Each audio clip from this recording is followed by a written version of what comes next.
कल्पतरूच्या झाडाखाली बसलोय मग सहजा कळत नाही कल्पतरूचं झाड. आज सुद्धा तुम्ही कल्पतरूच्याच दरबारात बसला.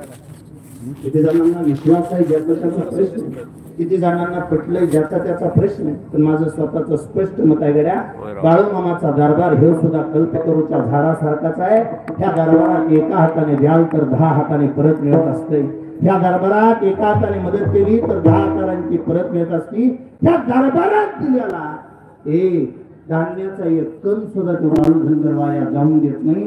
तुम्ही जर समजा वंजळीने दिलं तर ते पोथ्याने माघारी देईल असा माझा देव आहे. कल्पतरूचाच दरबार आहे. तो धावत धावत आला आणि झाडाखाली बसला. झाड कल्पतरूचं माहिती नाही कल्पतरूचं झाडाखाली बसला आणि थकला होता. थकला होता थकल्या मनालाच म्हणतात की लय कंटाळा आलाय मला, पोलिस पाणी असतं तर बरं झालं असतं. झाड कसं कल्पतरूच होत. मनाला म्हणला पोलिस पाणी असतं तर बरं झालं असतं. आणि तेवढं म्हणला आणि समोर पाणी प्याला. म्हणाल बरं वाटतं, म्हणाल बरं वाटतं. पाणी प्याला आणि पुन्हा म्हणाल म्हणजे पण माणसाचं मन काय भरतं नाही का. पाणी मागितलं पाणी मिळालं, मन भरलं काय. पाणी मागितलं पाणी मिळालं पण आता अपेक्षा वाढली ना.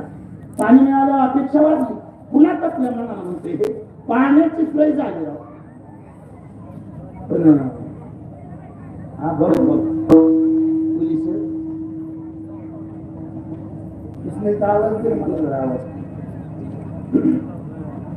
पाण्याची सोय झाली म्हणला.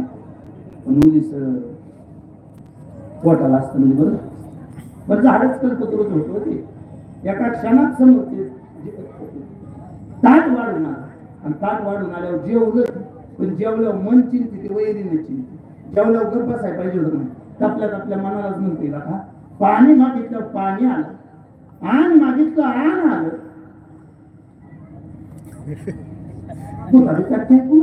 काय गरज होती झाडच कल्पतरूच ना. एका मिनिटात दूध पुडा, एका मिनिटात दूध पुडा. तर दूध पुडा आल्यावर तरी गप्प बसावं नाही. आपल्याच मनाला म्हणतोय खाते पुन्हा घेऊन टाकलं माझ्या तोंडाकडे काय बसला होता कुठं कल्पतरूच्या झाडात. कल्पतरूच्या झाडाखाली बसल्यावर तरी स्वतःच्या उद्धाराची वासना मनात यायला पाहिजे, स्वतःच्या उद्धाराचे विचार मनात यायला पाहिजे. मामांचा दरबार कल्पतरू सारखाच आहे.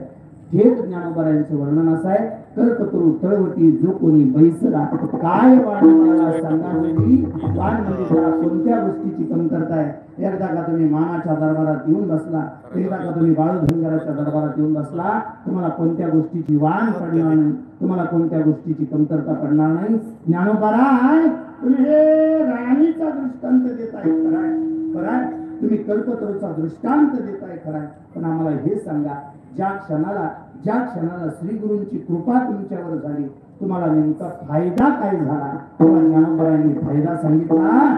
श्री गुरूंनी माझ्या डोक्यावर हात ठेवला तेव्हा माझी अवस्था अशी झाली.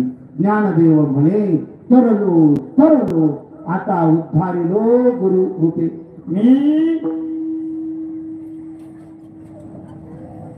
अशोकुआ भूषणदादा विशाल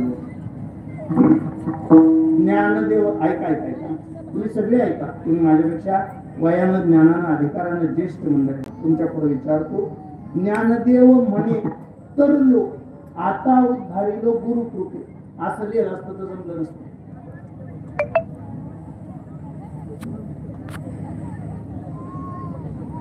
परत विचारतो मला काय म्हणायचं नाही. यमकच जुळवायचा होता ना.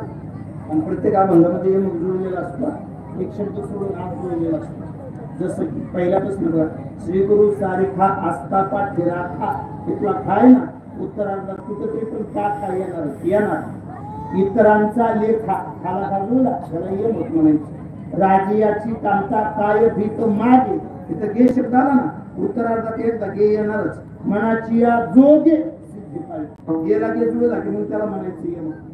कल्पतरू तळवटी जो कोणी बैसला ला शब्द आला ना उत्तरार्धात एकदा लालच म्हणायचं यमकला यमक जुळला.